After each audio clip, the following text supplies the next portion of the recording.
officially 5 past the appointed hour. Well, welcome everyone. It's my pleasure today to welcome Stacey Lee-Jenkins and Rob from NSERC. Stacey is lead program officer for Mathematics and Statistics Evaluation Group, and Rob is program officer with Math, Stats, and Chemistry as well. And today they are going to give us some general updates on programs at NSERC, as well as mostly how to prepare your discovery grant. which is always very useful. Thank you very much, and welcome, Stacey. Great, thank you. First, can you hear me at the back, just to make sure I'm projecting my voice enough? Okay, great. Yeah, okay. So thank you very much for having me here today. I wanted to take the time just to thank some of the research grants officers at DAL for setting this up, so thank you very much. And just to remind you all that your research grants office is a great resource to use when you're preparing your grant applications. I'd also like to welcome and introduce Dr. Allison Thompson, who's a professor in the chemistry department here, who's agreed to help me with this session, supplementing some perspectives from an evaluation group member. So Allison's the former section chair from chemistry and a newly appointed group chair to chemistry, so we're quite excited about that. I'd like to also welcome our guests from some of the universities in the area, both, I know there's some representatives from St. Mary's here, and we're being live streamed right now to St. FX and to Acadia, so welcome. The primary purpose for today, I do things in a little bit of a reverse order, so what I'd like to do is to really present to you how to apply for your discovery grant. It isn't as detailed as some of our webinars that walk you step by step through the different modules and how to fill them out. Really the purpose is to sort of open up that black box of what happens to your application, how is it evaluated, and what are you being evaluated on. I've done 2 of these sessions this year so far. We haven't made it past that first point there. So if we do have time, I do have some NSERC updates. And what I can do is I can share these slides with your research grants office, and they can be distributed afterwards. And there are some competition results from the past competition, but those are available on our website. There's always a statistics package after every year, so you can see those online as well. What I would like to do now, just to talk a little bit about the competition cycle. So this is sort of what I live by at work. This is how my year goes, and what that means to you. So the pointer is very faint, but the first box there in August, how many of you are applying this year?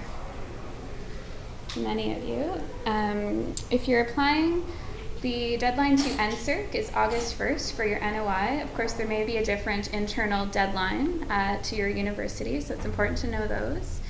If you intend to apply this year, you must submit an NOI, otherwise you won't be able to submit a full application. What happens is we get those NOIs. There are a series of things that we do based off of the NOI, which I'll walk you through in more detail. Usually in September, we start our internal assignments to the different evaluation group members, which I'll describe in more detail as well. You can see there that in October, there's the selection of external reviewers for the applications and a preliminary scan of any joint reviews that will be required for certain applications. In November, the deadline to NSERC is November 1st for your full application. Again, there are probably different internal deadlines that you should check. In December, our evaluation group members get their assignments and what applications they're responsible for reviewing and in which roles. In January, the external reviewer reports start to come in, and they get distributed as they come in to the evaluation group members. And in February, over 3 weeks, there are different grants competition weeks where the evaluation group members fly into NSERC, and we have 15-minute deliberations per application, and I'll describe that in more detail as well. And it's usually in April where the results are announced. So I mentioned the notification of intent to apply, so the NOI. Again, it's due August 1st. What it's made up of, there are a series of main components. So research topic codes. So you'll see depending on what evaluation group you're applying to, there are a series of codes that underscore a certain topic. There'll be keywords that you'll be asked to submit and a title for your NOI or your application. A summary of your proposal. You should give suggested external reviewers and a version of your Canadian Commons CV. So those are sort of everything that the NOI entails. This is done through the research portal.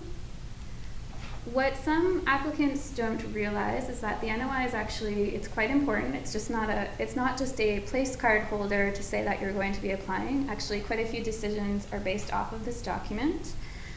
So the purpose is really to facilitate the primary assignments for which evaluation group your application will go to, the assignment of internal reviewers. So internal reviewers, that means the 5 evaluation group members who will be on your file, and also the assignment of external reviewers. So you'll hear later on first internal, or an R1 we call it. It's usually the person most closely linked to your expertise from an evaluation group. They will be going and making the decision on who the external reviewers are who are going to be contacted. It's usually based on a mixture of your suggestions and their own suggestions. And it's also the first indication of a joint review potentially being required. So this is usually done by, if there's research topic codes from other evaluation groups, that's usually a flag to a program officer that we may need a joint review. Also through the keywords and through the text in your proposal summary. And it's also the first review of subject matter eligibility, which I'll talk more about later. Yes? Are you accepting questions along the Oh, way? sorry, I didn't mention that. Okay. Yes, please ask questions throughout. I want it to be a discussion. And Allison, please feel free to add anything in. So I did have a question around when we have a researcher select their research topics and the extent to which they may or may not be disadvantaged if they choose research topics that are outside the evaluation group that they're selecting for. Can you give any sort of advice or indication about where that may either be a problem for a researcher or maybe enhance their review?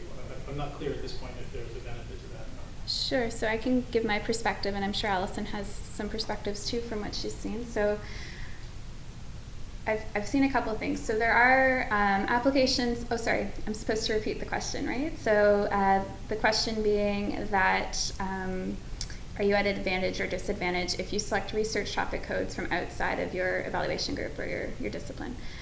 I think that we do a pretty thorough scan of the NOIs, so it's not just because you've indicated with the research topic code that you're going to get a joint review. We review the entire NOI thoroughly, and we review it and flag things for the chairs who also review it. If you are in a multi or interdisciplinary area, I think it's tiered, and you have a strong component that is really in some other area, then it would be to your advantage to indicate that on your application, because then you would perhaps have a joint review from someone from another evaluation group that can cover that specific area in a joint review. I would say that from what I've seen, interdisciplinary applications, they are more of a challenge to make sure we have all the right components on when we do the review, but the chairs really work hard to make sure that everything comes together. I mean, we would never just ask for a joint review unless that person couldn't bring something to the table, if that makes sense. Does that answer part of your question? And Allison may have more to add too. Because I guess in terms of both the internal review and external reviews that you might seek, because for the researcher I'm thinking of, who was looking for who's basically resubmitting, his external reviewers, none of the external reviewers that he had were those who were in the area, of his application. So I think they both checked, low to whatever the designations are. So that had me worried that, in fact, he ran into some problems as well with internal review. And I think whether he's choosing to put more research topics outside of the evaluation group in order to help with that, I'm not sure yet. I don't know who actually reviewed his application last year. So yeah, I'm interested in hearing Allison's perspective on this too. Sure. Do I have to go here? Yeah. Sorry. That's okay. So maybe we need to back up and appreciate where the information goes and what the pipeline is. So NSERC staff will see this information, but then each of the reviewers, so everybody on a particular on the evaluation group that you've indicated, will then see the research topic and the keywords and the codes, essentially. So what we as reviewers do is we see the name, the institution, the title, all these codes on one document. And then if we want to go and see the abstract, we open up a different document. Okay? So practically, you might imagine then that some people will just take the title and the codes and whatnot and say, yes, I think I can do that one. No, I don't think I can. And so what we do is we say, I have a high ability to evaluate, I have a moderate ability, I have a low ability, I can't evaluate it at all, or I don't speak English or French, so I can't evaluate. So think about that. What I would say is people who are really not outside of one evaluation group should not try and pull and stretch, because all it's going to do is cause confusion. But for the people who are really wholly within one thing, even if you don't fill up all of the boxes, that's okay. The idea is to give a flavor of what the application is going to be about. Just fill in the code if there's really only one code that applies. For people who are really interdisciplinary, I would encourage a really good title that's informative and that's going to draw people's attention to the fact that this is outside of just chemistry, say, or just to mathematics and statistics topic. And then, yes, use the codes, because that's how the program officers and also the chairs see that you need more than one evaluation group to review. The challenge with the reviewers is they're only one person, whereas the reviewing team is 5 people. And so that team of 5 is going to have the expertise to be able to review the application, whereas one person that the application is receiving the external review on may not. And so as an evaluation team, we can do the whole thing. You may or may not take that much notice of what the external reviewer said, because if you're aware they can only comment on a fairly thin slice of the application, you really may not take very much notice. I appreciate it. Thanks, Alison.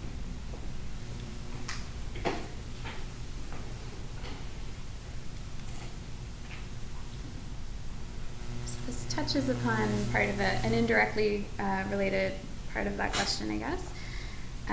So do you select appropriate research topics? So I'm the PO for MathStat, so I can definitely attest to what Alison has said. I have pure mathematicians coming in, they have one research topic code and that's all it is. You're not penalized if you don't use all 5. The first research topic code that you select will dictate which evaluation group your application is sent to. It doesn't mean that it will just stay there, say if you've made an error. We do take a good look to really have a feel for what the home evaluation group should be. Again, it helps to identify potential joint reviews.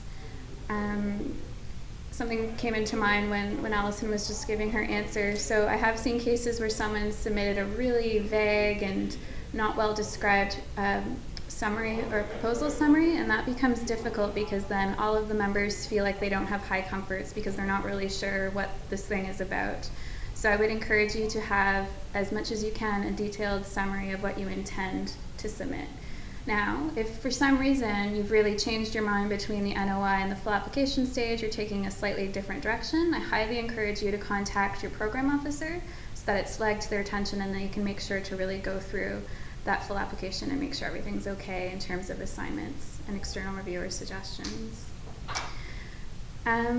Select appropriate external reviewers. So you have the option to send in 5. So be mindful of conflicts. Please don't select someone who you've published with in the last 6 years. That's a conflict. Try to select people from a variety of institutions. So as a general rule, we don't send out requests to review and have two people from the same university. So you want to have a range. And be mindful of expertise. So I know for some of our applicants in math, for example, they really touch upon two different parts. So you'll see in their list of suggestions, they have people from those two different areas. And we really rely on the members to sort of make sure we have a good range in the end when we send out for contacting. Yes? I was wondering about, do you prefer having suggested external reviewers from Canada, internationally? Do you find a better response rate from Canadian versus international? So in terms of if we have a preference, I mean, it would be nice to have a range. In terms of what works in practice, I think for both chemistry and for math and stats, in my experience, because those are the two groups on our team, we tend to get a better response from Canadian referees. Would you agree? Yeah. I'd agree with that. And I'd also encourage people to try and choose a range of stature of the suggested people, because NSERC only asks individuals to review 3 applications. So if there's 1 star in your area in Canada, not everyone's going to get the star person, right? So really try and think of alternatives to the expert in Canada. Definitely. Yes? What if you're doing a resubmission? Should you suggest the same external reviewers if your external reviews were pretty good? Or should you change them up? Or is it like rolling the dice? So I can give you my response, and Alison may have a response for that as well. So you can suggest the same ones. There's no rule that you can't. Oh, sorry. Did you hear the question? Okay. Thank you.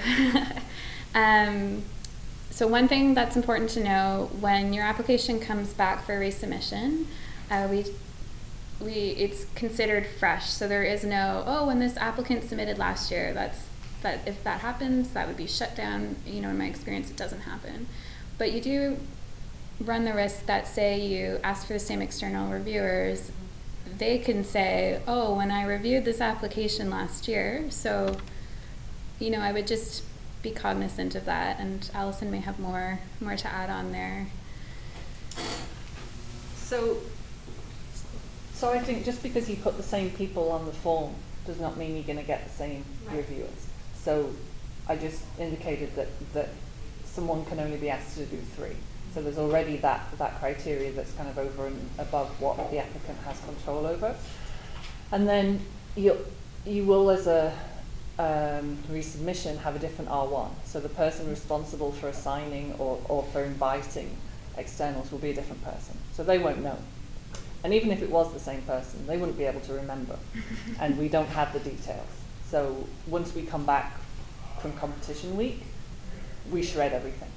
And so as somebody who's read annually about somewhere between 40 and 50 applications, we can't remember anyway. So it could be a different person who's choosing, or it could be the same person who can't remember what they did. So again, there's a lot of options there where you're not going to get the same person anyway. So I would just recommend choosing the people who you think are most appropriate, even if it is the same, even if it's different. Because there is only a certain pool, right? And I'm not really worried about internal institutional memory because of those reasons. I mean, we see so many, but to me, the chances that an external reviewer will repeat are fairly high. Okay.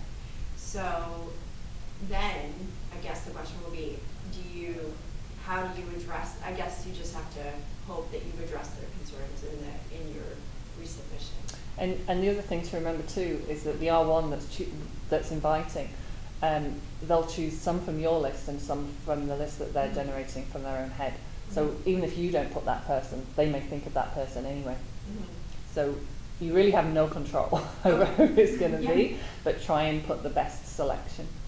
Yeah. And absolutely, I think what you said about how to deal with what they thought last time is by addressing the points. And some you may agree with and some you may not agree with, but address it not head to head. Not literally. But through the course of your application. Yeah.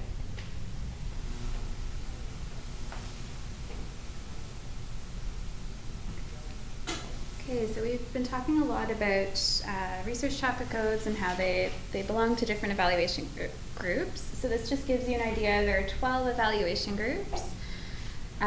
We call it the conference model. So within a given evaluation group, there can be different streams. They're usually, roughly divided based on subject matter.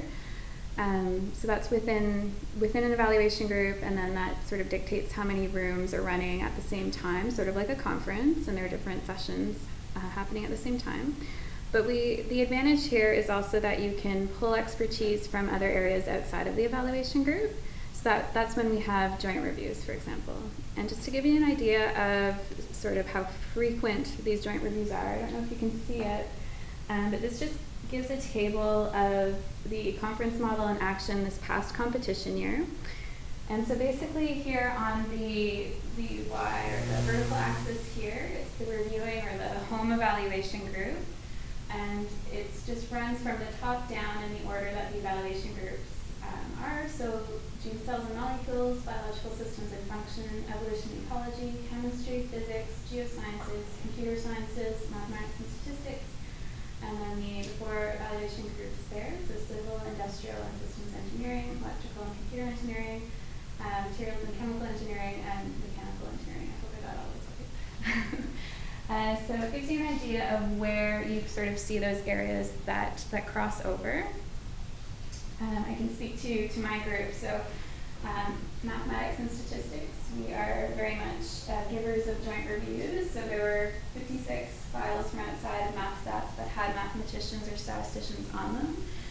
There was actually more like 62 joint reviews given, because there are often sort of these more interdisciplinary cases where you could, for example, have 2 mathematicians giving joint reviews on a given file. So that's not captured here, but it gives you an idea of that sort of coverage. And then, so I guess the point being that I know people are often concerned about how this works, particularly for people that are in between disciplines or multidisciplinary. But it is a big process, and I think it is an advantage to the conference model. Does anyone have questions about joint reviews? I know we've talked a lot about it. Yes? Well, I guess mine is a bit more specific question. Yeah. In terms of, is there data that we can access in terms of an area and how that particular area may or may not be evaluated through this joint review model? So Sort of like so sub. biomedical engineering. Okay. For a few years now, we've kind of been campaigning that biomedical engineering tends to fall between the cracks occasionally in terms of what evaluation group.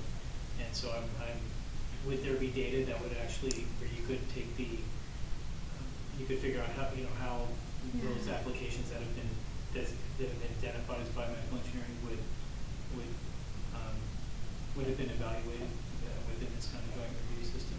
So there wouldn't be any public data available. I have heard of subgroups. So in my case, statistics, they had similar concerns about not that specific problem, but they wanted to see broken down data.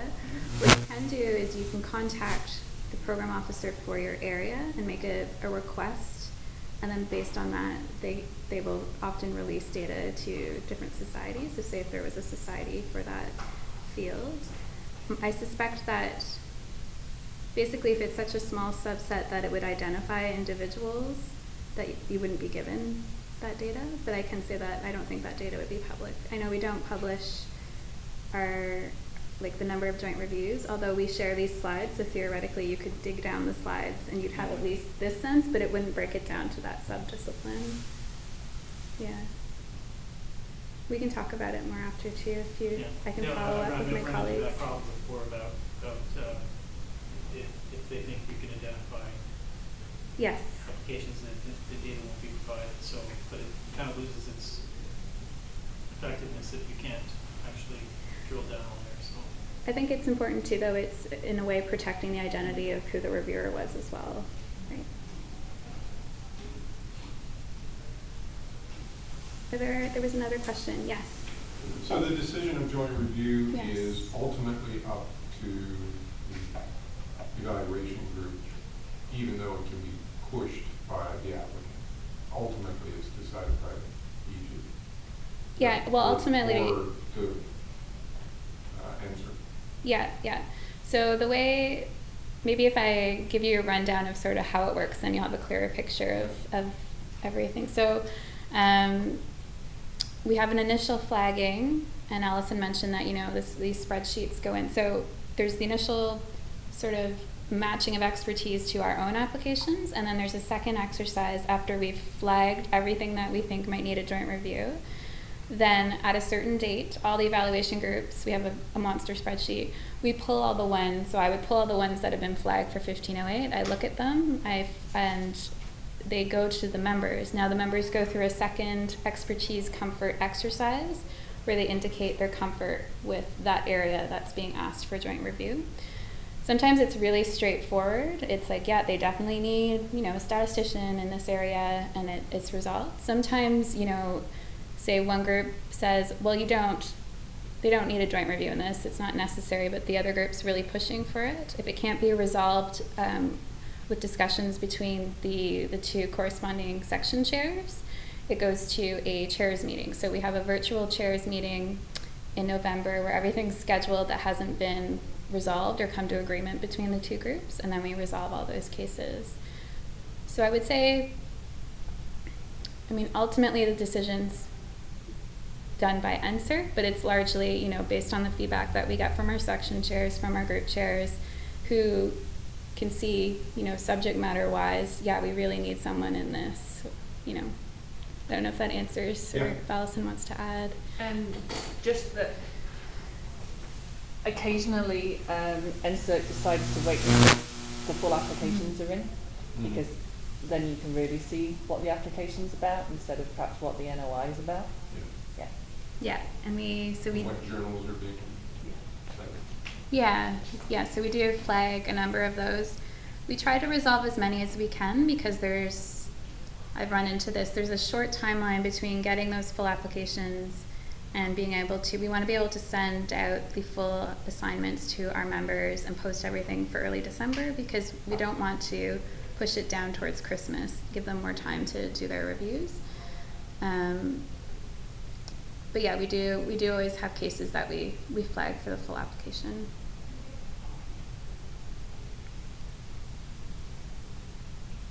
So that's the NOI and the conference model. This just gives you an overview of all the different parts of the application or full application itself. So that deadline is November 1st, but again, please look at your internal deadlines for your institution. These are the main components of the grant, so the application for a grant, the proposal attachment, your samples of research contributions, budget and justification, and your CCV. And this is also done through the research portal. And again, if you need more details on each of these sections, how to attach things and all that, those types of questions, you should attend one of the online webinars that we offer. What I'd like to talk about is more about the review process. So I want to give you an idea of how the application's reviewed, sort of open that black box, but then go through the 3 selection criteria. So basically the review process, it's done in 2 steps. The first step is the merit assessment. So there are 3 equally weighted selection criteria: excellence of the researcher, merit of the proposal, and contribution to the training of highly qualified personnel, or HQP. So you'll hear me use that acronym quite a bit. This is done by the 5 evaluation group members who are reviewing using a 6-point scale, which runs from exceptional to insufficient. I don't expect you to be able to read this writing. It's more just a placeholder to remind me to just really emphasize how important this grid is. So you see here, well, you can see the shapes, not the writing, but on the vertical axis here, you have those 3 selection criteria. So excellence of the researcher, merit of the proposal, and training of HQP. And then along the top, you have the high end of the scale, so exceptional, all the way down to insufficient. This is publicly available. This is on our website. I cannot emphasize anymore how important it is to look at it. I always feel a bit ridiculous saying this, telling professors, please go and look and see how you're going to be evaluated. I know it's something that you tell your students, but honestly, please go and have a look. We have these printed out on large pieces of paper that are laminated, and Allison can contest to this. I'm constantly referring to the grid, and the chairs are reading out, certain sections between two criteria if there's discussion about which way it should go. So have a look at that. This is our grid from this past competition. There are some changes coming for this year, and they'll be up in August when the full application is made available on the portal. So there's just some changes to the text and training of HQP and some clarifications in merit of the proposal with regards to areas of funding overlap. It's often an issue more in life sciences when there are grantees coming in who have CIHR grants and they're applying for an NSERC. So there are clarifications coming for that. Allison, do you have any comments about the grid?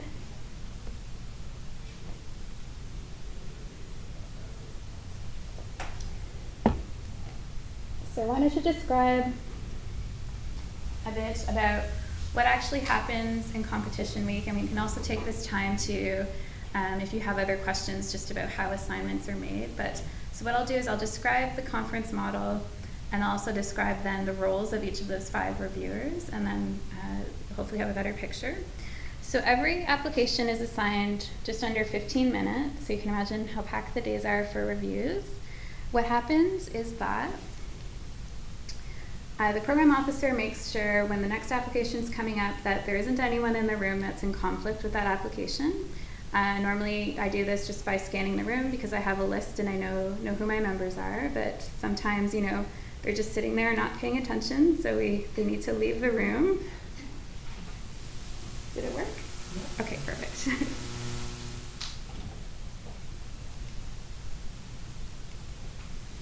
Then what happens is, this varies slightly between different evaluation groups, but either the program officer or the section chair will read out the 5 reviewers in the order that they review. So the first internal, second internal, and then there are 3 readers. Some groups, the groups that I work with, when these are read out, the chair will ask for the preliminary scores from each of those 5 people. So then we have a sense of where everyone lies in terms of the ratings for each of those 3 selection criteria. Not all the groups do those, but some do. You will have sometimes an individual in the room who isn't a reviewer on the file just because they have a review shortly and they're waiting in the room. They don't participate at all in the review process. So then what happens, the first internal gives their summary and their overview of the application. So the first internal, or the R1 we call them, it's typically the person most closely related to that expertise required for that application. It's the person that selected the external reviewers way back in October during the competition process. They give the most extensive review or assessment of the file, usually justifying why their ratings are the way they are, including sort of a summary of the external reviewer reports. The second internal is also typically closely related to that area. They will add anything in addition, or if they have a different perspective from the R1. So they're not repeating the same information, because as you can imagine, they're just 15 minutes, so we can't be saying the same thing over and over again. Then there are 3 readers. So the readers can be, or most often removed from your subject area. They are, from that evaluation group, so related in that regard, but just keep in mind that they may not be experts in your field. So you have to sort of think about that when you're writing your proposal. They will add anything in addition to what has already been said, or if they have something different to offer. In terms of the joint review, most joint reviews come in as the first reader, so the third person to speak. So usually they're offering sort of that perspective that they've been requested to come in to give their advice on. So they usually run anywhere from very short period, where maybe they don't have anything to add, or usually around a minute, depending. What then usually happens is if there's sort of a range of preliminary scores, or there's a variation in what was the preliminary ratings, the chair may ask someone to speak more to a certain selection criterion, so you can really flesh out where these differences lie. Once this has been discussed in enough detail, There are laptops everywhere and everyone submits their vote, so it's done without linking the person who gave the vote, so it goes through. And the final result is the median vote. So if you can imagine that you line up the scores, say from the highest to the lowest, it will be that median vote. That will be the final outcome for the selection criteria. Yes? So you mentioned at the beginning, I guess, at this stage 2, you have the 5 members of the review group, but 3 presumably may not be able to speak as directly to the project, but all are considered equal in that regard, though? Yeah, yeah.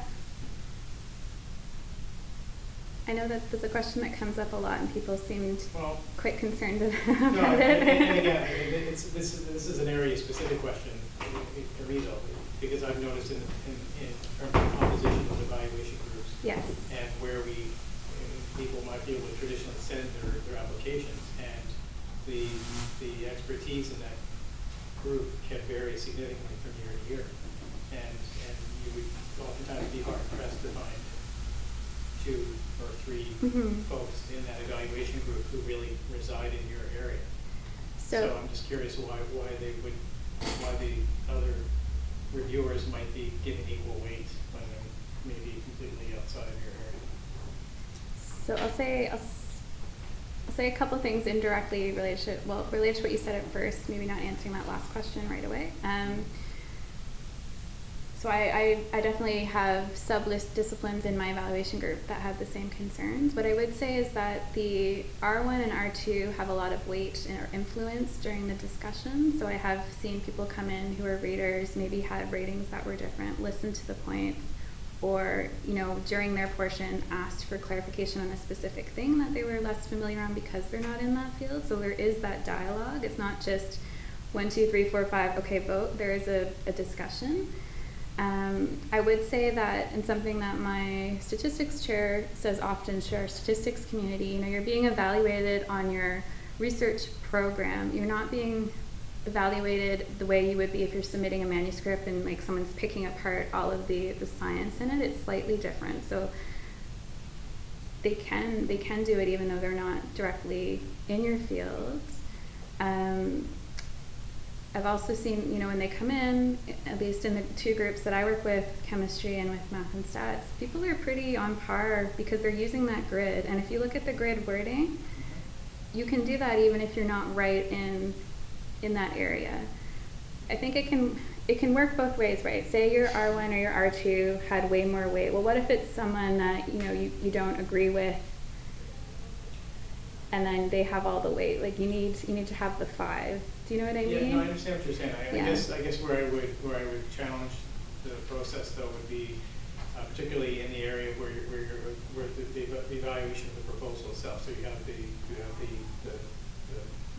researcher, and you have the HQP, and I guess to some extent there's a bit more maybe objectivity around those evaluations.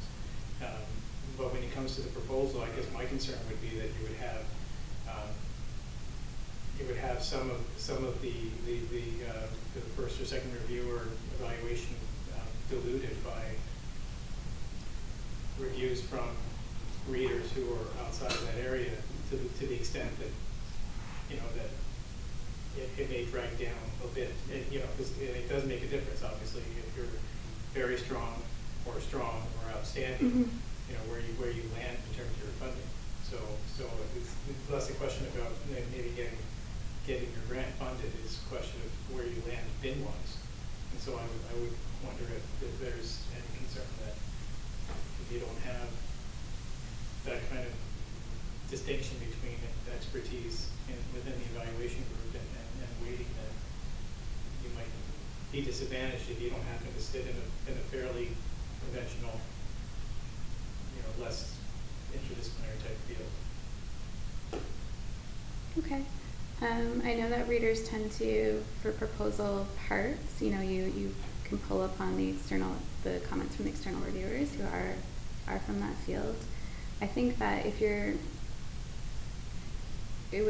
definitely something that came up in my group historically for discrete math. It's sort of a sub-discipline within pure math. And if you have membership concerns, that's sort of a different, I mean, they're tied together, but that's a separate issue too. But that should be brought up or brought to the attention of the evaluation group or the PO as well. I don't know if Allison has anything to add. So I think if there are concerns about the membership being able to cover the topic, then absolutely that they need to be raised before and after competition. But the actual evaluation is as advertised, and the process goes as advertised. So they're the criteria by which all applicants apply. So to be fair to all applicants, it has to go by what the guidelines are. And what I would say is, obviously I can't share anything that happens within the room, but you would be surprised at how consistent comments are and rating is against this grid, because the wording is beautiful. The wording lets you direct your thoughts into the grid. So even if you're not an expert, it doesn't mean you don't understand the field. It maybe just means you're not right at the very forefront of that field, right? And a good evaluation group spread is really going to do that. It's a spread. And so then it comes down to grantsmanship, and that you know what the game is. You know there are going to be 5 people. If you're lucky, 2 of them are going to be experts, and 3 of them are not. So then it's down to grantsmanship. You have to be able to address those other 3. So I agree with everything you just said. The problem in terms of the evaluation group itself, and if there are issues with composition, is that you don't know until after the competition's over what that evaluation group, who was actually in that evaluation group, and it's anecdotal. I can only offer anecdotal observation in that we've had in my field, we had a down year where a number of colleagues across the country did not get funded. Did not get renewed, I should say. And when you went to look at the evaluation group after the fact, you found barely 2 people who sat in our area. The next year there were more. So and not shockingly, there was renewal funding. So I mean, I think there is something to be said around the composition itself, and that's why I would be concerned if there is that kind of evenness of weighting. If you manage to get the 1 or 2 people that really sit in your field. So we've just gone through this process for the chemistry group, so I can only speak to that, but there is a lot of concern to try to cover the bases, knowing that there's going to be even just 1 application in this field. There's a lot of effort goes into that. Ultimately, it's difficult to please all the people all the time, but we really do as a group try to cover that and try to fill the gaps by being able to pull from the other evaluation groups. So even though even though the membership for your group doesn't seem to address your area, collectively, if you look at all the evaluation groups, you might be able to find people who could offer expertise on a slice of it, and they'll be the people that have come together to have that conversation. Great, thanks, Alison. I do want to say that, so the memberships do go out before the end of competition. So as we submit membership memos that go for approval by the directors to sort of approve the slate, they start going up, they'll probably start going up next month, and then will be updated as, sometimes there are a couple more members being looked for, and they'll be updated. So take a look on the webpage in September. Is that policy now, or is that? No, it's always been that way. It had been difficult to find that information, at least an updated list of evaluation group members. Yeah, no, if you can't find it, or if you have concerns, do contact your program officer, because we prefer to know about these things when we can do something about it. I can speak to you and direct you to who you should contact as well afterwards. So you can imagine, are there any other questions before go on? Okay. You can imagine that at the end of competition, all the deliberations have taken place. Every applicant has received their scores for the 3 selection criteria. So done separately are the funding recommendations. So everyone, based on those 3 combinations, will fall into a quality bin of comparable merit within that bin. So similar applications with similar overall ratings within the evaluation group will receive comparable funding. there is this possible adjustment related to the cost of research. So this is something that's slowly being phased out. I know it's still used by physics, but if you see cost of research, it's just because it still exists in our literature. So what happens, we've gone through competition. There are 3 ratings. So for example, excellence of researcher, the outcome would be outstanding. Merit of proposal, very strong. Contribution to the training of HQP, very strong. This translates to an outcome of outstanding, very strong, very strong. And this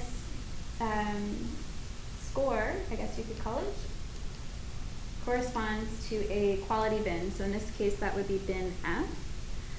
And then what happens is that at the end of the competition, the executive committee with the program officer will go through and assign dollar values to each of these bins. If you'd like to see what they were for last year for your evaluation group, the statistics package is posted on our website. I think it went up last month. So that's just to emphasize that, we really ask our members just focus on the merit assessment, focus on these 3 selection criteria and how they interact with the grid, and then the dollar values are done separately after competition. So what I'd like to do is now go through the selection criteria in more detail, giving you sort of what we ask for in some examples, and this is where Allison's expertise will be most valuable. Evaluation group members can often take the NSERC speak and then say it in the way that it is for the academic field. So for excellence of the researcher, the assessment is based on the achievements demonstrated over the past, we call it a 6-year window. So for this coming competition, it's 2011 to 2017. By the time you submit your full application, it ends up being closer to 7 years. So I'm not sure why we say 6 years, but that's what we say to everyone. So it's important to know that window. You'll be assessed on your knowledge, your expertise, and your experience in the NSE. So this can be demonstrated through things like awards that you've received, accomplishments such as you could have done outreach in the NSE. It could be if you're on editorial boards or panels, these types of things. You'll also be assessed on the quality and impact of contributions to NSE research, so your publications, the products that you're producing, or your patents if you're in that type of field. I want to emphasize that it's really contributions to NSE. So I don't know if any of you are sort of between the NSE health continuum, but it would be important to make it clear the NSE contributions. And also the importance of contributions to researchers and/or to end users. This is done through these portions of your application package. So there's a most significant contributions section where you can highlight the quality and impact that your work has taken. You can describe 5 of these significant contributions. It doesn't have to be a publication per se. It could be how something you've been working on for a long time has had a really strong impact in the field. If it's something that is outside of the 6-year window, but the impact is now being felt within the 6-year window, that's fine, but you have to explain that. You can also attach up to 4 samples of research contributions. I want to emphasize that please attach samples of research contributions. For some reason, it isn't a mandatory attachment, so I've had applications come in where there are no pieces of publication material, and our evaluation group members really struggle with this. So please do ensure that you attach samples of research contributions. And then, of course, through your CCV, there are sections there where you can highlight your awards, you can highlight any of your, if you're on an editorial board, and of course your publication list. And I'll ask Allison if you have anything to add for excellence of the researcher. So on the web there is a list of the guidelines and whatnot, and I really encourage everybody to go there and have a look at them, because if you can try and address every single point that's mentioned, you'll be pulling out the best of what you have to make your case for excellence of researcher. So really follow those guidelines, really try and pull that out. And then the other thing that I would say is when the review is happening, so your application is being talked about for 15 minutes. Think about how that process is going to go. What are people going to say about you? and about your application in that time frame, and really try and make sure that you pull the points you want people to say. So when I go in to a review, I literally have one sheet of paper, and it's split into 3 sections: excellence of the researcher, the merit of the proposal, HQP. And so I write with my pen what I'm going to say. So think about how the reviewer is going to pull these 3 sections of handwritten from your 5-page proposal, from your CCV, from the fill in the box sections of the research portal. Think about how they're going to pull that. Try and summarize it for them, for example, so that it's easy to translate the information. Then it's easy for the reviewer to give that information when they're having the conversation. Really think about that review process. Don't hide the data. Don't turn this into a scavenger hunt. We don't want that. Make sure that the data is consistent. So if you say you've won a certain award, make sure it's in the common CV that you've won it. These types of things. It really needs to be consistent, otherwise you irritate the reviewers and they don't know what to take for what to bring to the table, right? And the idea is you want all 5 people to have the best possible thoughts about you when they're coming to the table. Yes. Question about that, in terms of contributions or things like that, awards, I noticed when I was doing the CCV that I had some awards that extended over a period of time that went past the 2011 window but started earlier than the 2011 window. And it puts an X beside them when I'm entering them, but they still show up when I do a proof copy of the CCV. Will they be eliminated in the when I submit it for NSERC? And if so, should I just bring the date forward so that it starts at 2011 instead of? Yeah, so the award is over a period of time, you said? Yeah, so okay. it kind of extends over a 5-year window or something like that. Okay. Or it starts in July of 2010 and ends in July of 2011 or something like that. Yeah, so I think we've talked about this. As long as part of that is within the window, it's fine. My understanding from our program operations team that when you do the preview of your CV, yeah, if it's showing up there, it'll go through. It'll go through, yeah. Okay. All right. But you do want to make it, you would never want to put something that's completely outside Yes, the window because yes, it would I just, understand that. yeah. I know it's not perfect. We're working on improving it. Are there any other questions about excellence of the researcher?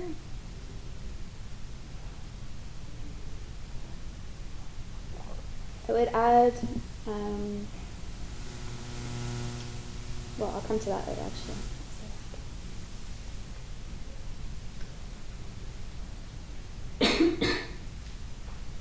So for the merit of the proposal, it's relatively straightforward. So the assessment is based on the following elements. So the originality and the innovation of your proposal, significance and expected contributions to research, the clarity, the scope of the objectives, and appropriateness of the methodology, the feasibility, appropriateness and justification for budget. I find that aspect is sort of considered more in some evaluation groups than others, and relationship to other research support.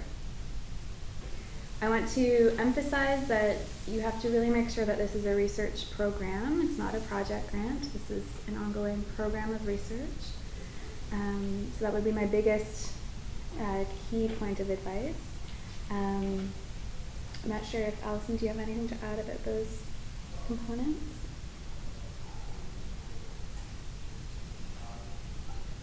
Sorry everyone, this is my second talk today, so I'm losing my voice a bit. In terms of relationship to other research support, this is largely to do with individuals who have grants from other, either of our sister councils primarily, or other just research grants in general. This has been an ongoing issue in the 2 life sciences evaluation groups, 1501 and 1502. So there are clarifications or new application instructions this year which will hopefully help solve this issue. So basically, for relationship to other research support, If the budget requested in your discovery grant is for different expenses than the ones that are supported or to be supported by other sources, that's fine. The discovery grant proposal needs to be distinct conceptually from research supported or to be supported by CIHR or SSHRC. And this is because we're a tri-agency council. We have different mandates, so you can't be using the same research program for the three agencies. What I did want to mention, if you say you're going to Genome Canada, so something outside of the tri-agencies, and you have a similar request or conceptually from your discovery grant, that's fine as long as the budgetary overlap isn't for the same item. So for example, in your DG you have I've requested funds for this piece of equipment in my discovery grant, and now I've requested the same money for the same piece of equipment from my Genome Canada grant. You can't do that, so you can't have that budgetary overlap, but you can have a similar research program, or maybe part of that program is in your Genome Canada grant. That's fine. We do recognize that discovery grants are often grants and aid. It's just that if that other grant or proposed grant is from either CIHR or SSHRC, it needs to be distinctly different conceptually. So new this year, I don't know if this affects anyone, but for CIHR Foundation grant holders or applicants, you have to, for this year, make convincing case or present convincing evidence that you need the support from discovery grants to carry out the proposed work. And this is because these foundation grants are very large program grants. So you'll see in our literature there are a lot of clarifications in the instructions now. There are also clarifications within the peer review manual. So I didn't mention it before, but online every year we publish a peer review manual. This is the new one coming up for this competition year. It's publicly available. It's not hidden. This is the go-to reference guide for our evaluation group members. So this is essentially what we ask them to read. I have members who print out certain sections and have them with them while they're going through their evaluation. So take a look at that. Can I just say something? Yeah, about of this course, slide? Alison. So this section of the application is on the research portal, and it's essentially a free-form box. And so certainly in chemistry, some people just put the work that I'm applying for is not funded by anybody else, and that's all they put in the box. And to me, it's a waste of the opportunity to write more. So if you do have funding from other sources, or even if you have in-kind support from other places, maybe for other aspects of your research, really write it there, because what it serves to do is boost the excellence of the researcher portion of your application. Oh, you've got all these things happening, you're clearly doing stuff. Really use the space, don't just say no, which is what some people. Thanks.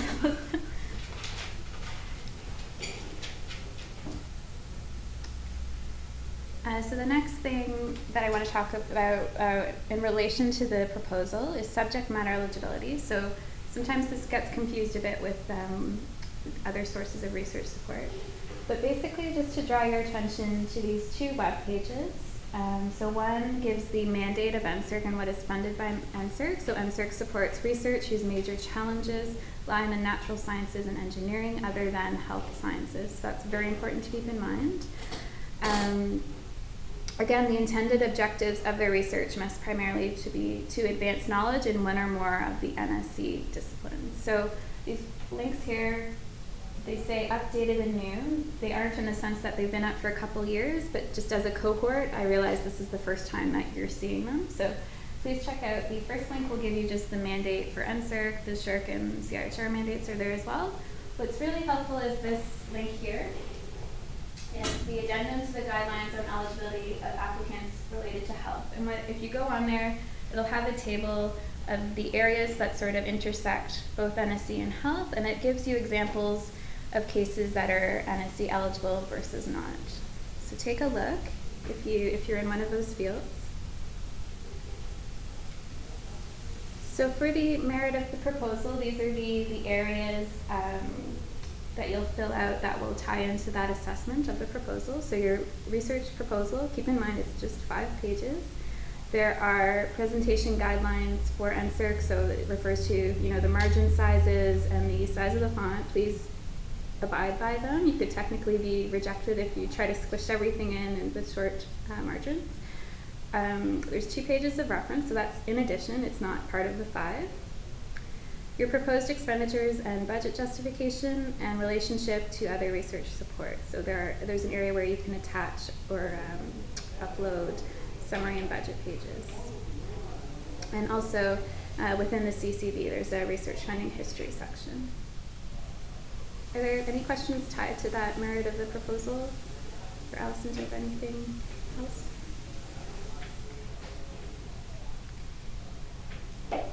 Okay, so the last selection criterion is contributions to the training of HQP. So a couple things. So it's based on 2 things. It's based on your past contributions to training, but it's also based on your future training plans or your plans for training. So you have to have both of these sections. Don't just pass off the plan that you don't, I don't really have to do this. Your assessment really is on both of these 2 aspects.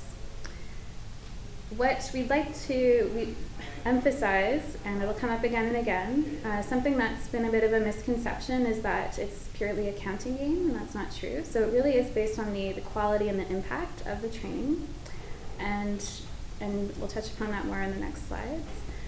What I want to emphasize here is that quality research training at all levels is valued. So it's not that PhDs are more valuable than undergrads. It's really how you present your training, past training, where those students have moved on to, what kind of products have they produced, this type of thing. And we'll go through that in more detail. But again, it's research training. It's not people that have been taught in courses, for example. It could be undergraduate students involved in research, graduate students, postdocs. It could be technicians, research associates.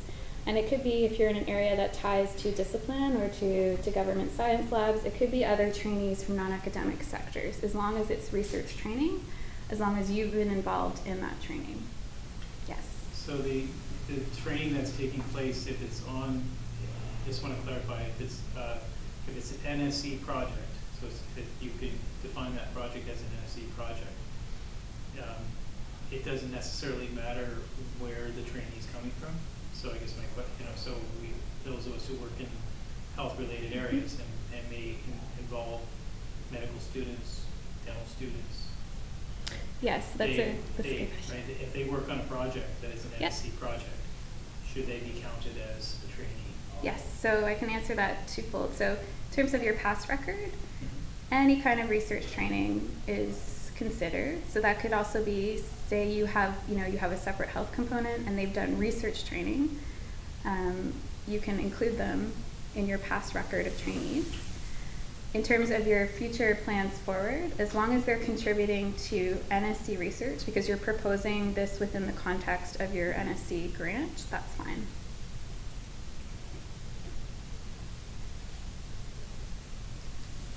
So I'll go through the past contributions to training of HQP. So something I want to flag to your attention. So I had mentioned there's clarifications about other sources of research support, which I described. The other clarifications that are coming this year are clarifications to the HQP criterion. So for this past year, we've been working on looking at the criterion, what aspects are clear, unclear, what do we really mean by quality and impact, these types of things.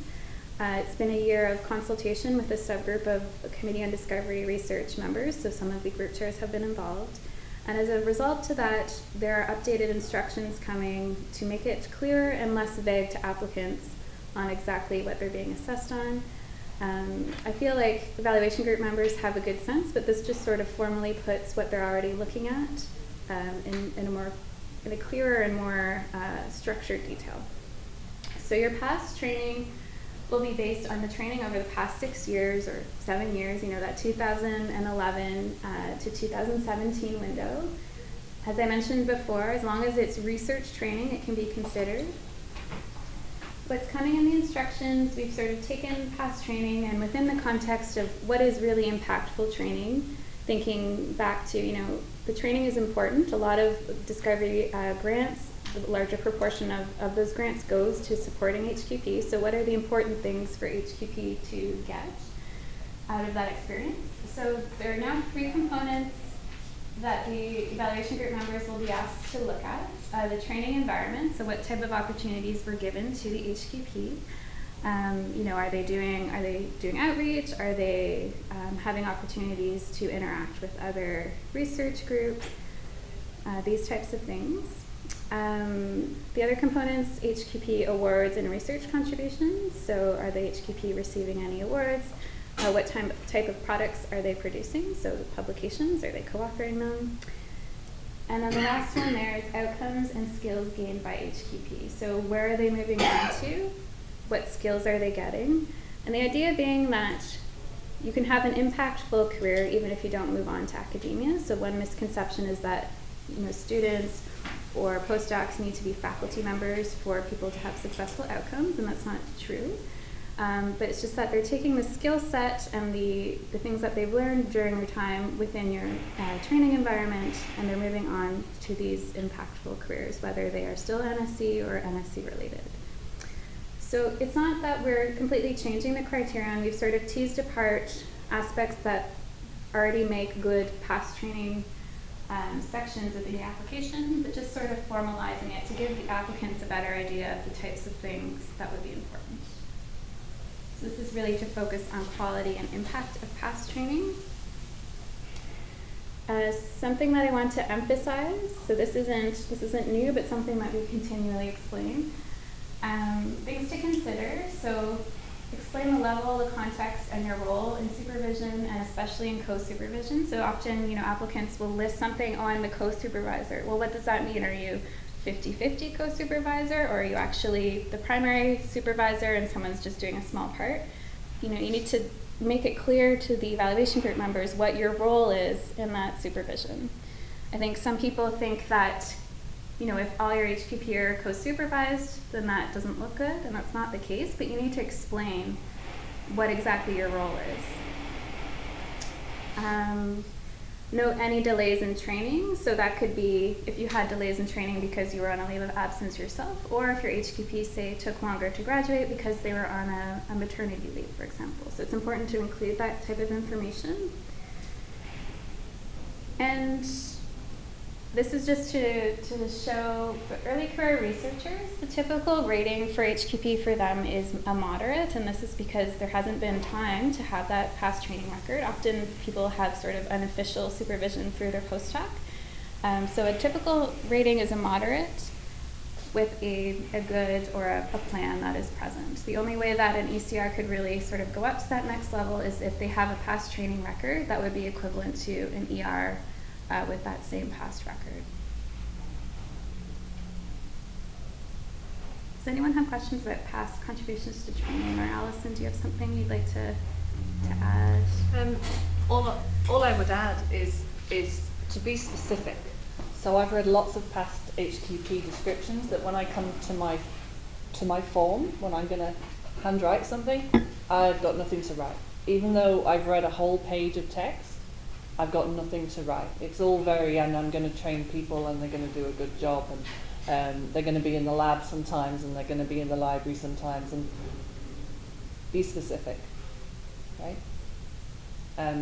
When you talk about the awards, make sure we know if it's an award that you give to your graduate students because they come in every day, or whether it's an award that has criteria that we need to know about, right? Because otherwise the committee members are not going to know, especially if they're R3 through R5. So really be specific, explain it, have the value be brought out. I would also say that for your publications, you really need to indicate your HQP within your publications with an asterisk. So the members often have, within the CCV, there's that supervisory section where all the HQP are listed. And then there's the publications section of the CV. So these things, need to match. If you have all these HQP starred and none of them are in the supervisory list, well, what are the reviewers supposed to do with that? So that's another thing to keep in mind. Yes? For those who are involved in, maybe in a more advisory committee role, but where they want, you can have different levels of involvement in advisory committees. In some cases, you may want to co-publish them. As a member of an advisory committee with a student. Can you count those students as part of your Yeah. HQP or no? So Like, thanks. where's that line? Thanks for asking that question. Actually, so generally speaking, no, you should not be. I know anything that is sort of a common practice of faculty members, you don't want to put that in your CV. So that includes things like all the journals you've ever refereed for. You don't want to put that in the CV. In the context of HQP, you don't want to list every single student you've been on their thesis advisory committee for. I have seen special cases where, sort of like what you've described, someone is on their thesis advisory committee, but they in fact sort of unofficially supervised a certain portion of that. Right. And my advice would be that if you feel that you've really contributed training to that, that's fine, put them, but then you have to be really clear exactly what happened, or that relationship of training. Because if it's just listed in the CV and there's no explanation, well, it's just going to be scratched off. So use the text boxes and Yes. some of the other spaces that you have Yeah, at yeah. your disposal. to Yeah, clarify. for sure. Yes. So just out of curiosity, why would early career researchers be evaluated at all on past record of HQP training? I mean, in essence, they're not really, unless they do have a past training You record. mentioned the typical score would be a moderate. Moderate Yes. doesn't fly too well. So ECRs are funded to one bin lower, so that an SSM is a fundable bin. Oh, okay, so And they then- also receive a 5K supplement to whatever bin they fall in. They receive 5K more than that. So there are counterbalances in place. Yeah. I have actually seen ECRs come in, because keep in mind, so the window for an ECR was extended this past year to 3 years. So there were people coming in who had actually built up some training, yeah, or they just delayed applying. Not that I'm not recommending that. I'm just giving an It just example. seems like, in recent years, it seems like mostly early career researchers, when I'm hearing results, are getting significantly lower grants than folks were, for instance, when I started. And I can't help but wonder if it has something to do with the ranking scheme now.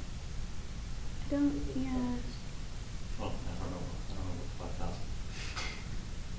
5,000. I don't know off the top of my head. I'd have to look at the data closely. Yeah. It might just be anecdotal. Yeah. Are there any other questions for past training?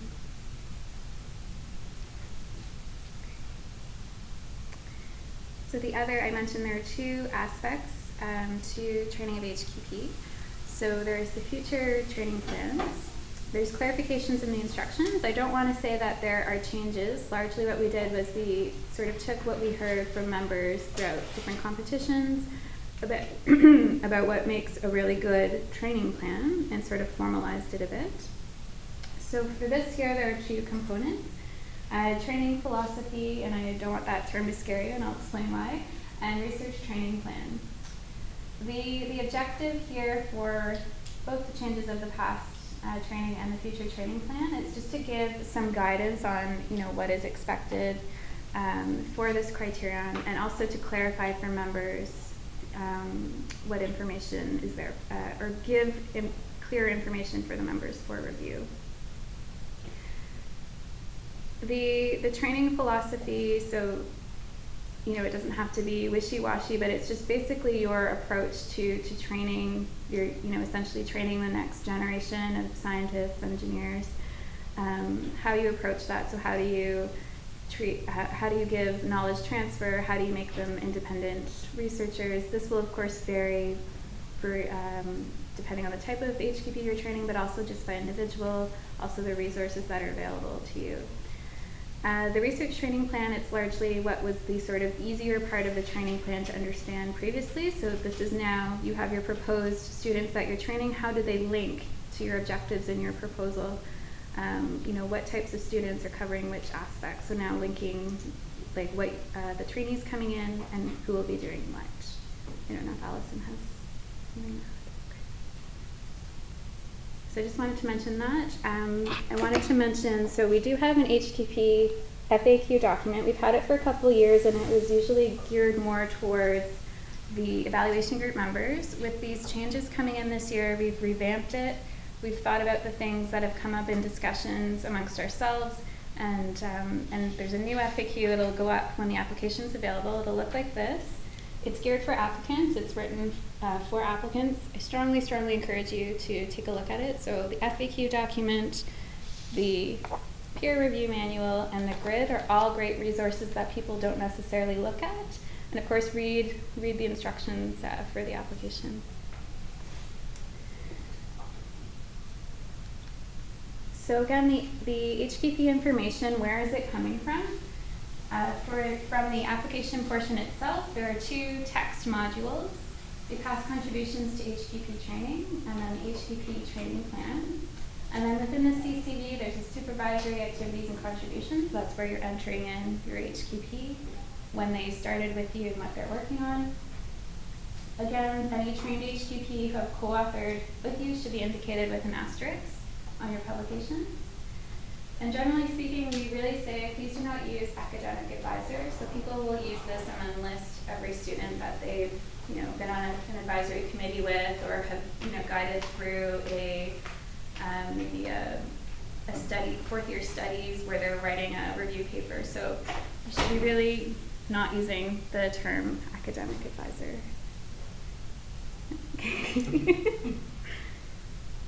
Does anyone have questions about HQP?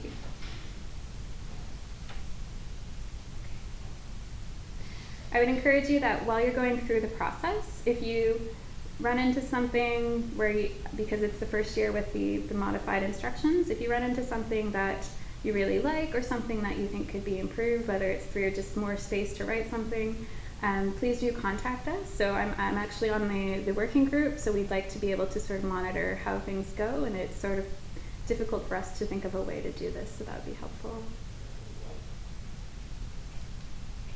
So some tips, and I'm sure Allison will also have some tips, but these are the ones we hear. If you can, I know some universities have these available, read through other successful applications. Take advantage of your colleagues who have been on evaluation groups before, so ask colleagues, ask your research grants office to comment on your application. I've heard just as many eyes as possible. It's great to have someone who's outside of your field read through it and see if it makes sense as well.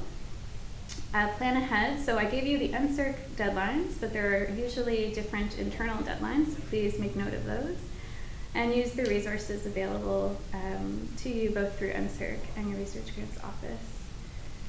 In terms of online resources, so we do have the Discovery Grants Information Center. It's largely just with the application instructions. It just has all the links to all the various documents, including the FAQ, the peer review manual, and the instructions. There are resource videos available online. I think they're being updated. The peer review manual, particularly the section on the 3 selection criteria, take a close look at that. That's how you're being evaluated. HQP document. And we have webinars. They've started now for the NOI stage, and there'll be more on the full application stage. So if you're struggling a bit with how to fill in anything, please do attend one of those. They're very helpful. We've had really high attendance for the last couple.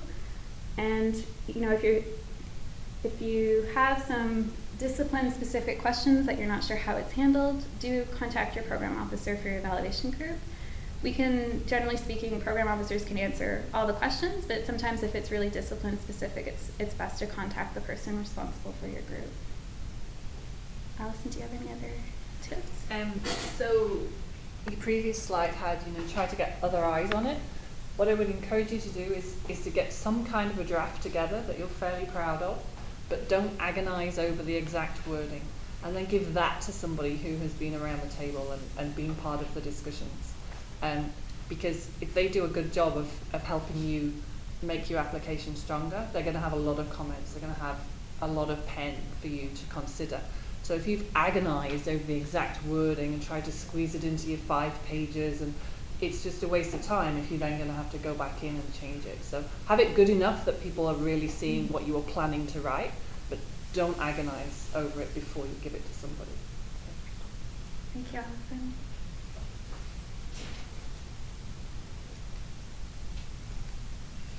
So that's what I had. So we made it through before 2 hours, so that's great. Are there any other questions just overall about the Discovery Grants process, or comments, or anything else that I didn't cover, perhaps?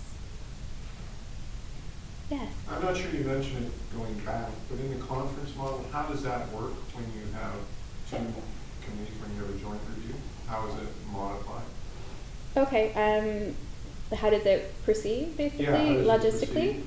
So, it depends. So, there are 3 competition weeks. The groups that are most closely linked together discipline-wise, we try to group them together on the same week so that you can have a joint review in person. So it would just be someone walking in for that deliberation, sitting down, and And they giving would a sit review. down as the second internal or the Usually, reader? or- yeah, typically it's the first reader, so the third position. If it's a application maybe that is a little more interdisciplinary, it could be someone who then is the R2 Okay. on it, so the second internal. Okay. I've also seen cases where if it's more interdisciplinary, there may be 2 people from a given evaluation group, or if it's multidisciplinary, there could be 2 people giving joint reviews from different groups. If they're from a different week, they call in for the joint review. Yeah. All right. Just in terms of when the evaluation happens, does the chair or the co-chairs ever participate in some of the review discussion? It's a good question. So we try as much as possible to avoid putting them as a reviewer at all on it. It's not always possible. So then for our team, they're never the R1 or the R2. They could potentially be a reader, for example. I find our chairs are quite good because we select them because they're quite good at wearing 2 hats. It's trying not to shape the direction of the discussion or influencing it because of their review. And then the other thing that the section chairs do, or the co-chairs, is they try and have people stick to the grid. So we'll say, so according to the grid, under S, so under strong for the excellence of the researcher, we should be talking about these types of words. And so you read it off, the apparent bit that's causing problems.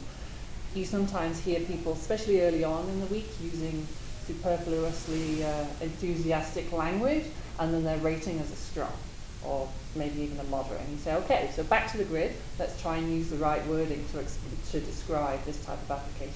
So the co-chairs do that. They kind of shuffle people to the right section of the grid to look at, but the program officers and the co-chairs do not vote, do not say, I think this is a strong, or I think this is outstanding. It's the 5 people who make that choice. And yeah, the program officer's largely there, well, to help with the procedure and keep everyone on track, but I see my role as I'm helping the section chair with what they need, but I'm also there to provide input on policies. So if things come up that aren't quite part of our policies, then I would flag that to the chair. Yes? When I mark exams, I'm often very concerned that as I go through, I start to become a harder and harder marker. So I often will mark question 1 through to the end and then go in reverse order and do that to try to compensate for that effect. Has anyone ever looked at statistics of average opinion ranking versus time as you go through the year? We haven't. I hear you though. It was definitely a concern. Usually different groups do it differently. With my group, we sort of check in at the end of the first day to look at the ratings. The group chair is circulating constantly and listening to see if they hear that, everyone's being really hard, and then towards the end of the day, yeah, okay, that doesn't happen. People are very, and the chairs really pull that back, like, no, come on. So How are the applications ordered? so we schedule them. It's largely random because we need to make it all fit within a given time. You can imagine there are 5 people. I try not to make my members run up and downstairs all day because we're on different floors. Yeah, so it's random in that way. I have seen, we did have one case where we felt like it was a application earlier in the morning on the first day, and someone felt that it was not quite evaluated properly. So there are cases where you revisit and you come back to it. They're rare, we don't make it a common practice, but if there are flags raised by members, by the chairs, by the PO that they felt like that one wasn't done properly, then they can be revisited and redone. And we do them from scratch. Just a reset, rerun. Yes? Is the accelerator nomination process, is that like during EG Yeah, review? that's a great question. So I haven't been repeating the questions at all. I hope everyone's been hearing.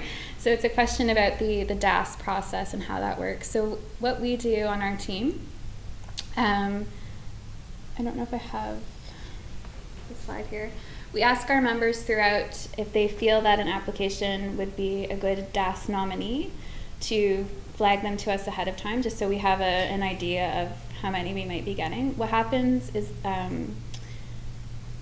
during the sort of the beginning part of the process, remember I mentioned that the reviewer names are announced. Some groups, they announce their preliminary scores, and on both of our groups, we also ask, is there a DAS nomination? We do this consistently for every application. And then any of the 5 reviewers can say, yes, I'd like to nominate. And we discuss that after the final selection criteria vote. And then there's a discussion process for that, and there's a DAS vote as well. I don't know if Allison wants to add anything about. So there's no application for it or anything like that? There's no point saying in your application you think you would be a good person for it? None of that. So then, so there is a separate vote. There's a DAS rationale, and this is all explained in the peer review manual as well, written by the person who nominated. At the end, we get all of these rationales and the scores, and as well as setting the bin levels, there's a discussion of the DAS spread, and the executive committee helps NSERC staff to identify the ones that should get them. And there's a quota every year.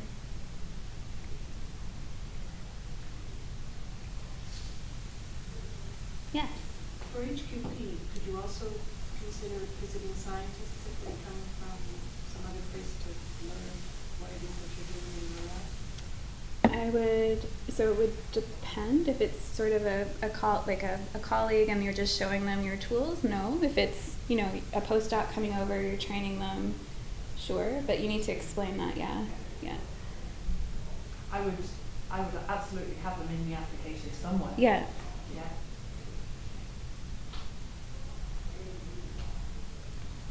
Okay. I do have some updates. I think I'm going to go to the ones that are probably most relevant. So NSERC updates. I just wanted to draw your attention to, if you haven't heard of it, the NSERC 2020. It's the strategic plan for NSERC. It was launched or released last year. If you go to our website, it's right at the bottom there, so please have a look. These are sort of the core ideas. So foster a science and engineering culture in Canada, launch the new generation, build a diversified competitive research base, strengthen dynamic between discovery and innovation, and go global. I'm not going to speak about these in detail, but if you do have an NSERC engagement visit, so our directors travel to different universities each year and give a more detailed presentation of these, I encourage you to go just to hear about what's going on there.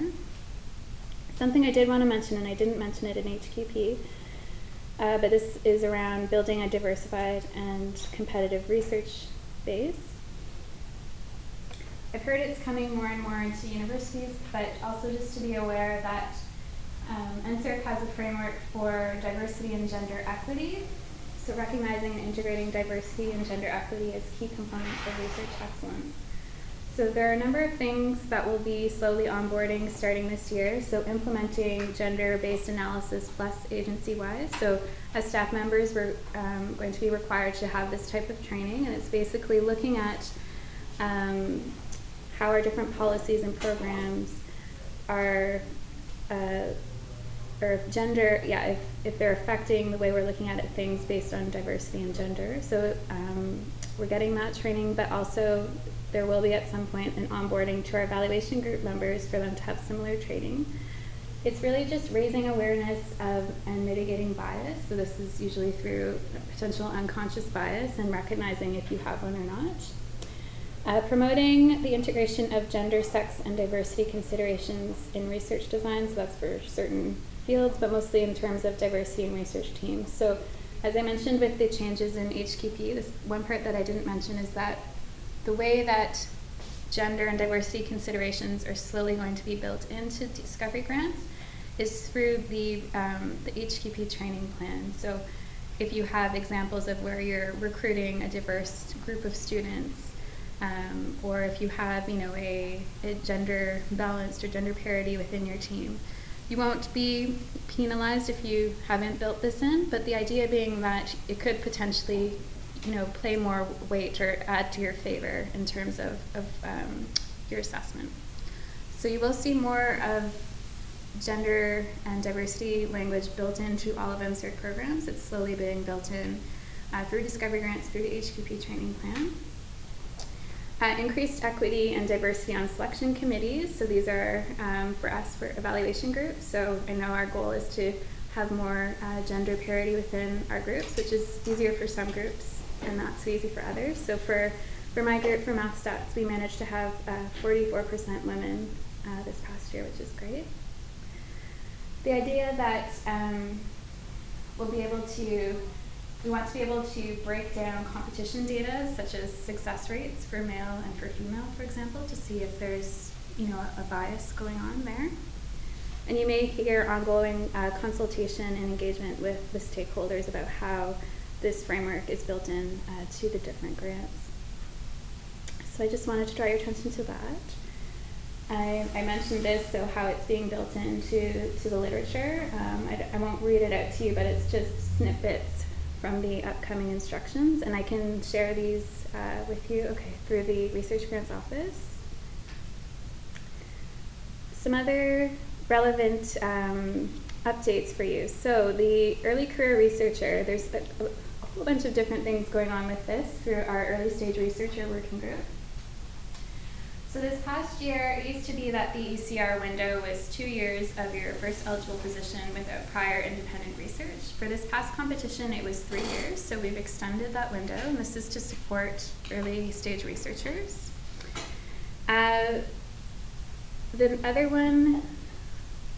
Another important thing to know, and maybe some of your colleagues or you yourself were a recipient of this, last year we implemented an opportunity for people who were previously ECRs coming back for their first renewal. They were offered an extra year extension with funds, so they didn't have to come back and apply right away. And the goal there really to give the option for early stage researchers to have additional time to sort of build up their application, build up the publications before reapplying. I believe, there were 239 extensions were offered, and 84%, I believe, took up the extension, so a high number. I know for my group there were 28 and only 2 didn't take it, so that was taken up quite a bit. So we'll see the impacts of that coming back this year as people are applying this year. Some other updates.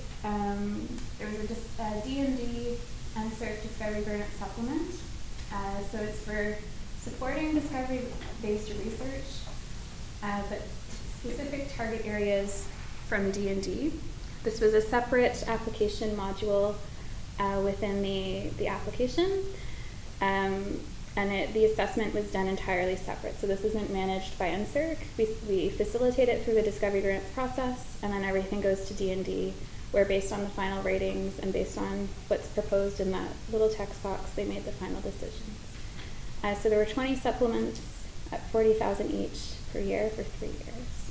And if you're interested in knowing more about that, it's on the website, but there's also a specific email address for the person who manages that portion.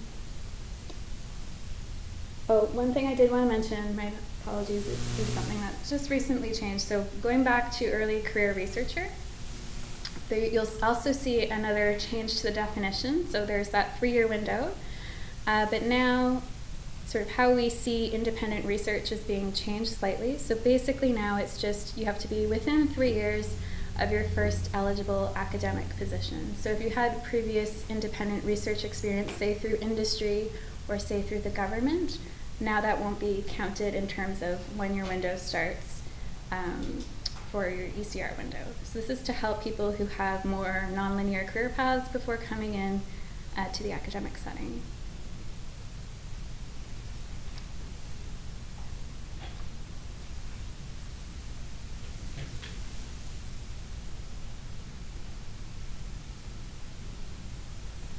So the next series of slides, I don't want to go through in a large amount of detail, but it was more just to remind you that these policies exist, because we realized that the message wasn't being conveyed clearly, I think, to the communities. So there's an NSERC policy for new primary caregivers. Researchers who become primary caregivers following the birth or adoption of a child and who are eligible for maternity or parental leave but decline to take the leave are eligible to receive a 1-year grant extension with funds. So previously it was you could take the 1-year extension if you took a leave, but now, if you didn't take up that leave, you have the option to extend your grant for a year with funds. This is a reminder for NSERC policy on paid maternity and parental leave for students and postdocs. So students and postdocs who are supported by NSERC grants and are eligible can receive 6 months of paid maternity and parental leave, and this is paid directly from NSERC, so you don't have to pay out of your NSERC grant. So it's important to know. It's not new, but it was something that wasn't being communicated clearly to faculty. The other big news, if you apply to RTI, and Rob can field questions on this if you have any, the university quotas for RTI have been removed for this upcoming competition. So that's the big news there, with the caveat that you can only participate on 1 application per competition. So that's either as principal applicant or co-applicant. And the portal will open in August for that. Yes? Has the budget increased for RTI, or just the quota? I can't comment on the budget directly. Justin's in town on Saturday. I don't know if you Yeah, want to say anything. we or- always set a target budget, and that target hasn't increased. So we always continued on other programs. The target hasn't decreased though. So. Yeah, I guess it hasn't gone back to what it was before the changes of It's this. kind of related question to that. Has there been any modeling to predict basically how many applications you can expect? Because if you're removing the quotas, but clearly you're putting this requirement of 1 application per competition for an applicant. So are you anticipating that's going to Agree.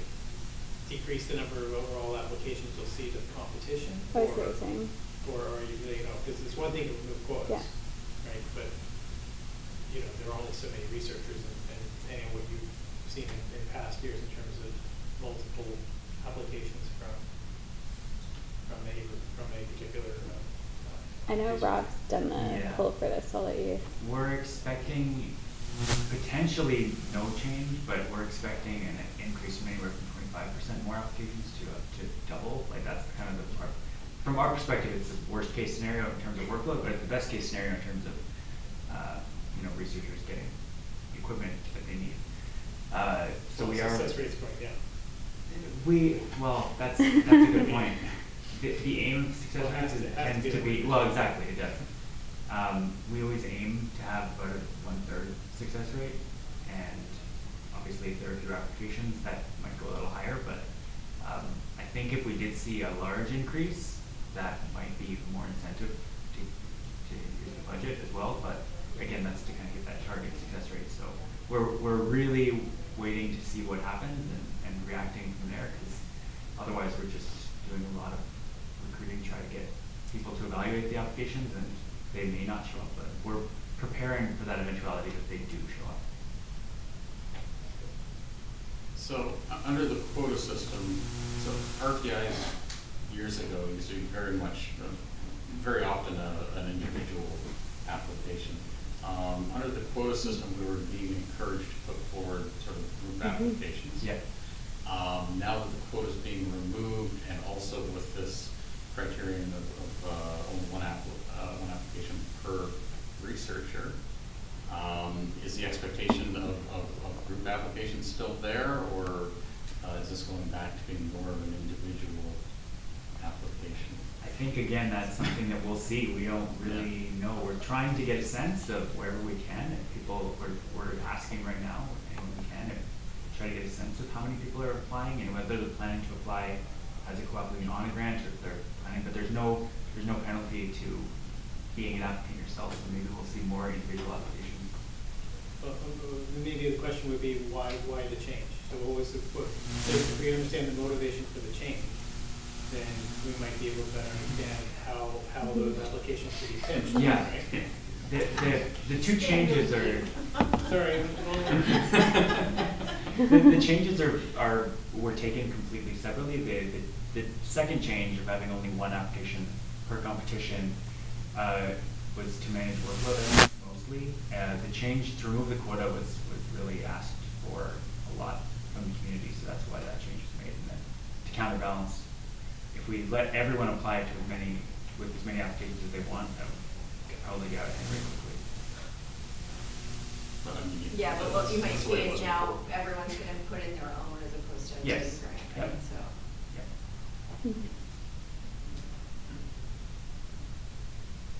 Are there any more RTI questions? The other thing I wanted to mention, so this isn't something that was new, it was something that we started talking about, I think, 2 years ago when I started on our visits. And it's open access.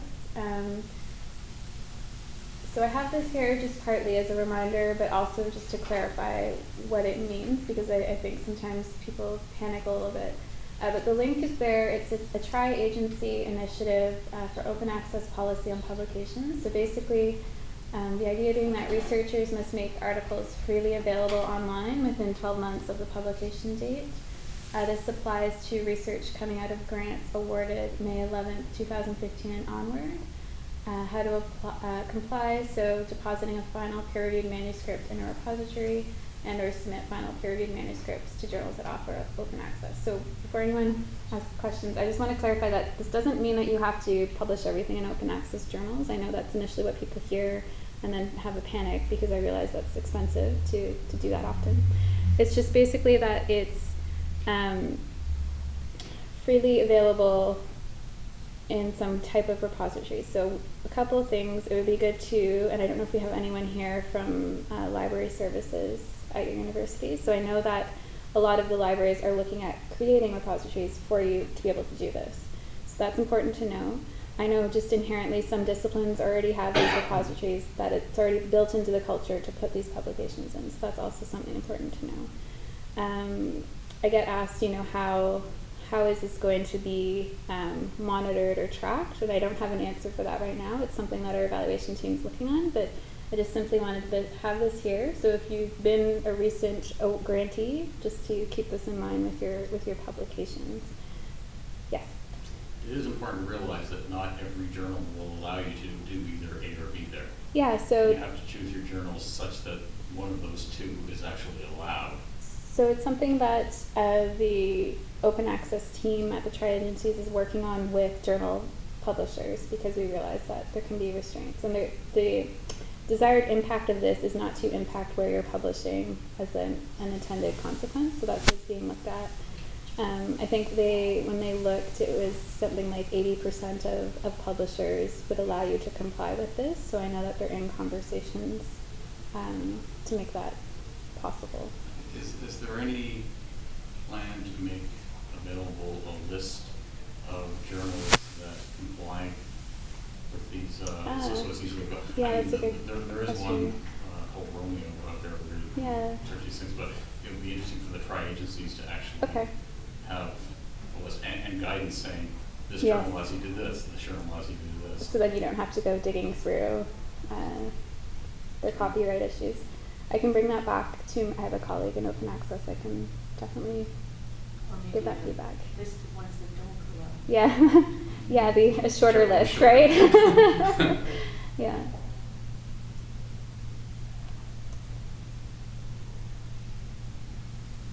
So I don't want to go through this into too much detail because it's still very much in the preliminary stages.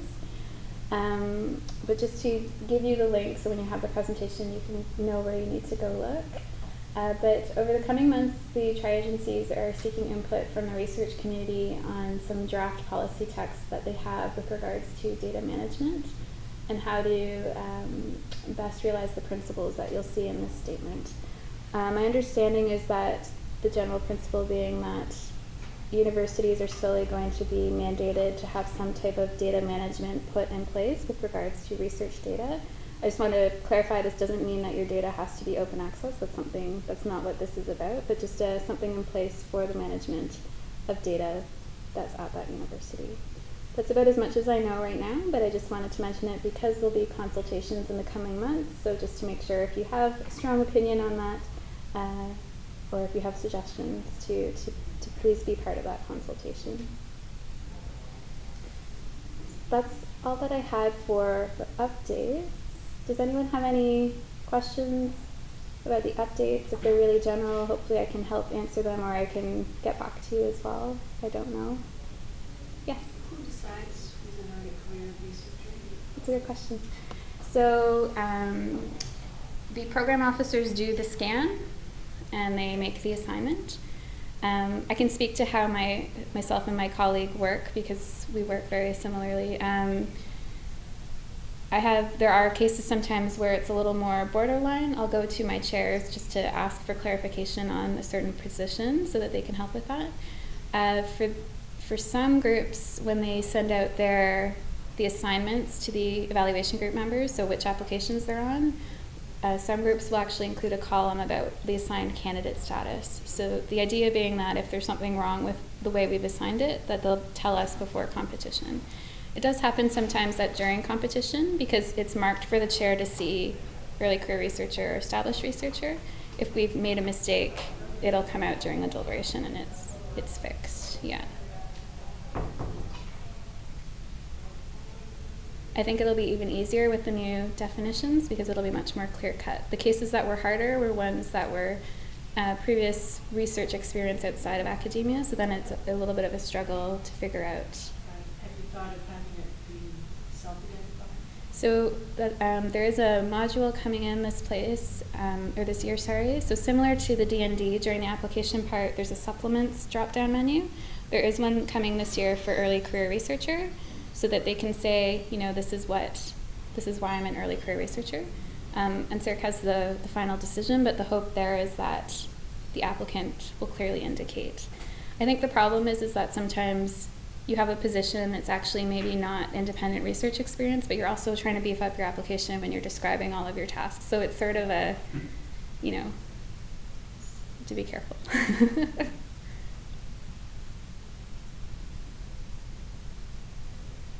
Any other questions? Okay, well, I'd really like to thank you all for coming and having me. I'd like to give a special thanks to Allison for coming out today. And please feel free to email me if you want my email. I can give it to you at the end of the session, and I can stay for a little bit longer before we have to rush to the airport. So if you have some more specific questions or you'd like to know the PO responsible for your discipline, I can definitely help you there. So thank you very much. And thank you to everyone on the camera.